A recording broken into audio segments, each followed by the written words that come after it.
What's good, family? It's your boy Demond in the building. We Talk Hawks TV. We talk Hawks daily. All things Hawks. It's your boy Demond, man, about to give you a game 3 recap. I'm gonna give you 5 reasons why we defeated the New York Knickerbockers in game 3 of the first round of the NBA playoffs 25-26. All right, let's talk. Okay, listen. We won game 3 because of the combined elite late game execution from guess who? One, CJ McCollum. Oh, you thought I was just going to say one person? Nah.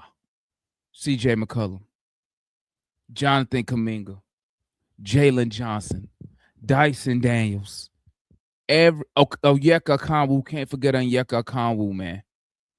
And all of them combined for elite game execution. We had some great individual performances, and that Atlanta Hawk defense was something to see. Yesterday wasn't a family. It was crazy to see yesterday. Okay, one reason. CJ McCollum, man. The dude is clutch gene activated. You feel me? Clutch gene activated. Game winner. Game winner. Put some respect on CJ McCollum name, dog. Game winner. Fadeaway jumper contested. 12 seconds left on the clock. 109-108 victory. Dude cooking. Cooking. Can't forget. Second point. I can't forget Jalen Johnson, man. I know us Hawks fans. Let me tell you what's crazy about Jalen Johnson, bro. Game 3, it felt like he was really struggling offensively. But next thing you know, boom, bam, boom. The dude got 24 points, 10 rebounds, 8 assists. Almost had a triple-double. Didn't even feel like it. But he had key rebounds, playmaking, okay? Clutch bucket late when he got contested by Cat, got the rebound and went right back up with it. Crazy. Third reason we won. Air Congo. Jonathan Kuminga. Y'all know I call him Jay Kizzle, right? JK, Jay Kizzle, whatever you want to call him, okay? I call him a difference maker. I call him a star. I call him heavy impact. Like we said in the post-game live show yesterday, man. Buddy came in yesterday. And it felt like he elevated the team, man. And that's what stars do. Came in, felt like he elevated the team, made people better. That's how I felt when he came in the game to me. Gave us 21 points, gave us a crazy defense. Got the steal that closed the game out last night. And I'm telling you, man, honestly hit a home run with Jonathan Kuminga. JK fans who are Warrior fans, y'all already know what I'm going to say. Thank you, Steve Kerr. We appreciate you, Steve. Mike Dunleavy, thank you. I thank you. Hawks Nation thanks you. You feel me? Fourth reason we won, just the overall team defense, man. In key moments. I remember I was talking to the homeboy Matt. Y'all know Matt, my homeboy will come on the channel. Maybe 2 years ago. We was talking about somebody, I forgot. And he said, I just need the dude to make defensive stops, key defensive stops. And that's what you saw last night. We defended like a mug in that first half. Right? Did a decent job in the third. Fourth quarter kind of broke down a little bit, but we made defensive stops when we had to get them. Even though the Knicks came back and ended up taking over the game, we made key defensive stops when we needed them. It is what it is, man. But shot clock violations, multiple. We forced the Knicks to their offense to break down multiple times in the fourth quarter, late. Like I said, shot clock violation, turnover by Jalen Brunson on the final possession. You know, that's not a way you want to end the game, is to not even get a shot up at the rim. But we forced Jalen Brunson, their star player, to turn the ball over to end the game. You know what I'm saying? Just amazing, amazing defense. And my last point, why I think the Hawks won, we built that big 18-point lead. We ended up controlling the game. And we know a team like the Knicks gonna make a run. We know this already. They're gonna make a run. They made a run, end up taking the game over. Excuse me, not taking it over, end up taking the lead in the fourth. But man, listen. The Knicks was making multiple runs throughout the second half, but we just kept beating them back. Get back. We was keeping that lead around 8. I mean, we ended up going into the fourth quarter up 8. So we held on.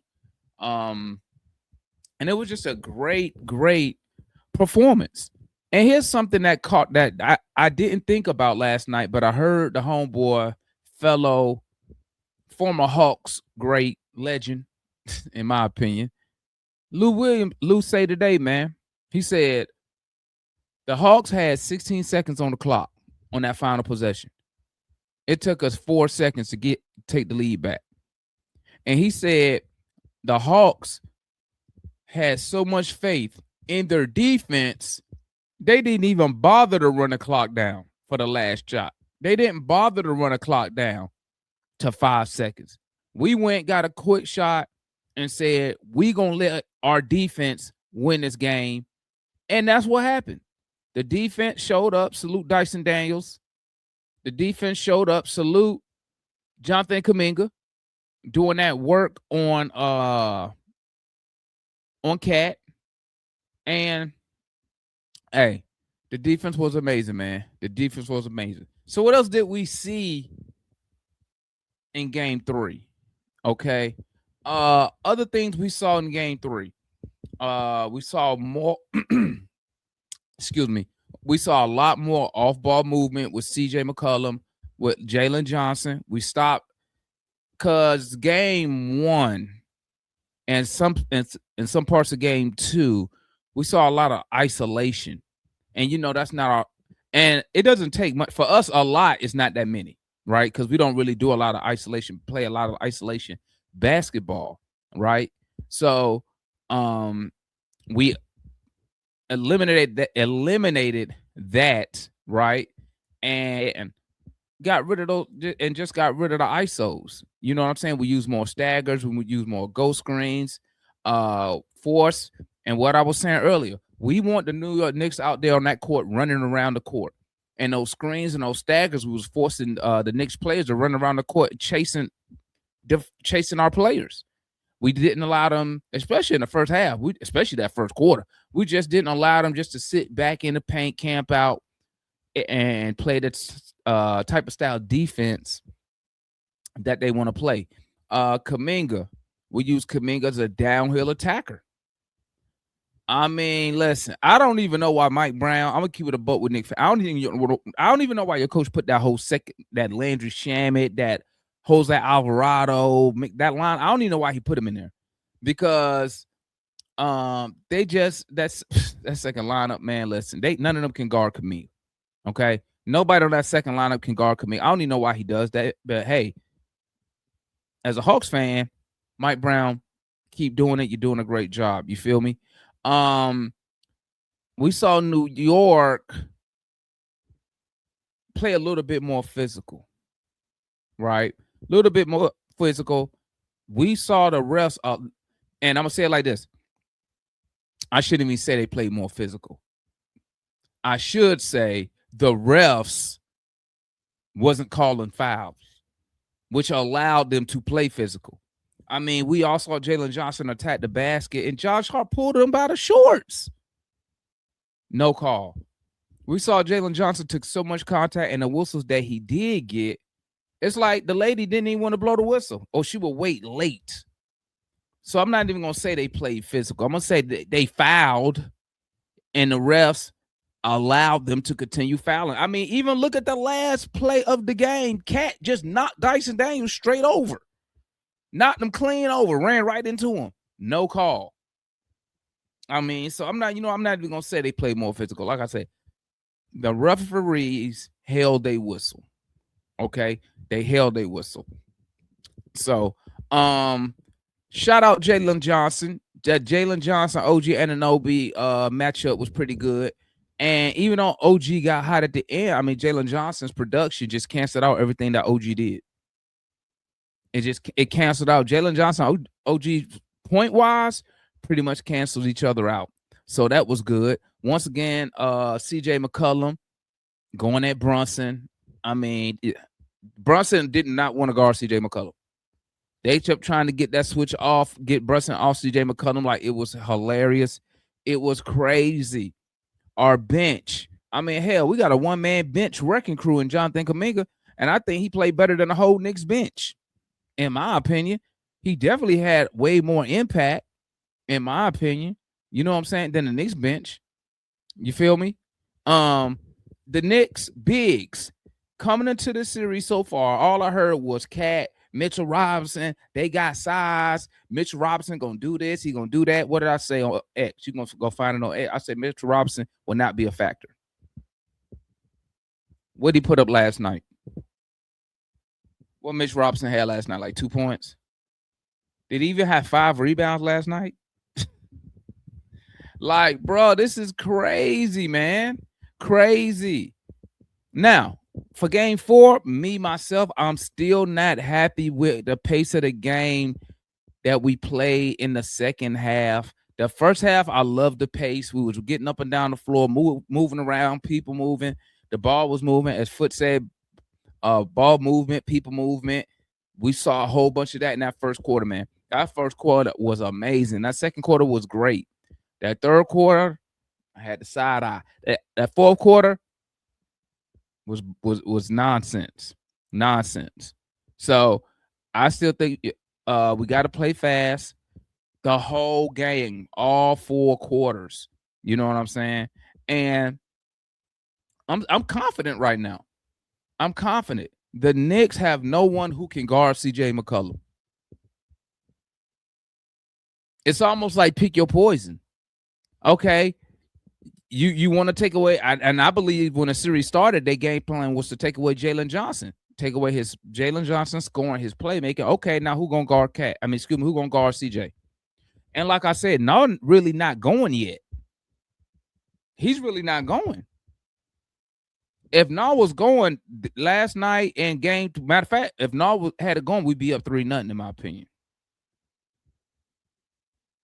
I'm just saying. But hey, great win last night. Adjustments on our end should not be. It's not really a lot to do for us.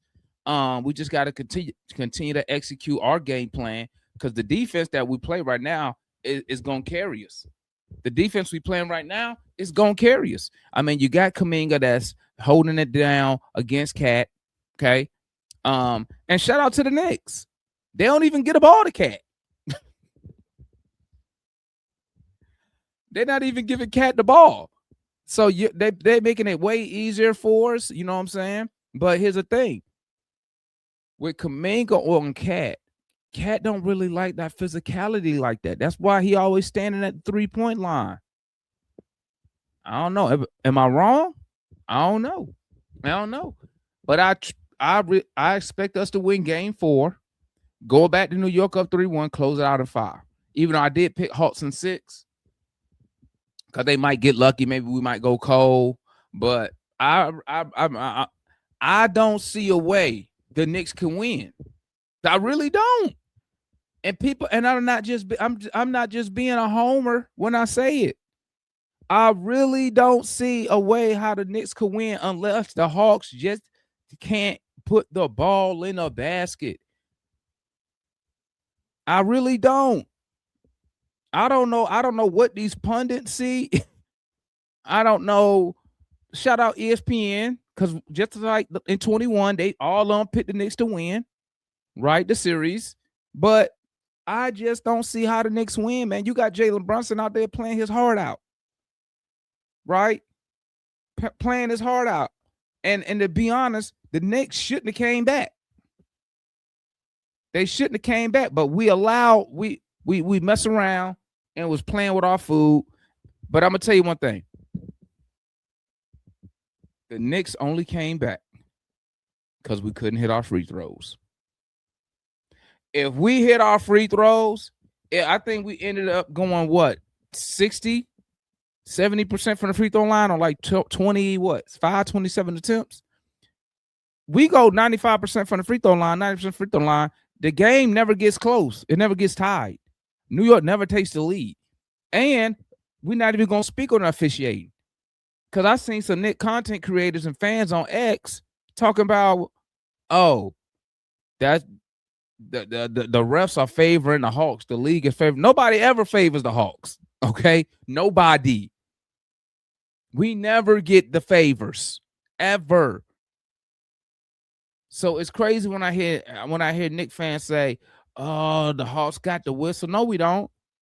Because if we had the whistle, we probably would it probably would have been a 4-hour game. We probably would have been at the free throw line 40 times, because New York doesn't really play physical defense. They play fouling defense. They can't defend without fouling, but the refs didn't want to call it. But they quit to call them phantom fouls on us. Like when she goes up and when he go up, they pull his arm back, didn't touch the dude, she called a foul. But But the Hawks got a whistle. We never had a whistle, bro. Ever. Even the new Kuminga fans starting to see that. Like, dang, bro, they'll never call. No, we don't get calls like that, man. No, we don't. But if it wasn't for the refs, okay, because the refs, in my opinion, kind of set us up for failure. Those calls help slow the game down. Okay, putting the Knicks in a bonus. Okay. I mean, like, and we can't get out in transition when they keep calling these silly fouls. And they made us use our challenges on stuff that should not have to been challenged. So let's act like the debt is not. Thank God we jumped out to that big lead. Because if this was a close game the whole way, who knows what would have happened, especially with the refs influencing the game. You feel me? But anyway, like I said, the Hawks, I expect us to win game 4, go back to New York 3-1, and like Clint Capella said, we're going to go up there and close them out. That's what I expect. I don't expect nothing less. Even though I did pick the Hawks in 6. You feel me? But that's all I got, fam. Talk to your boy, man. Let me know, man. Comment, like, subscribe, man. Hype the video, man. Let me know what y'all think. Am I on something? Am I off? You know what I'm saying? What you agree? What do you disagree with? Drop it in the comments below, man. Let me know how y'all feeling. It's your boy, Demond, man, and I'm out.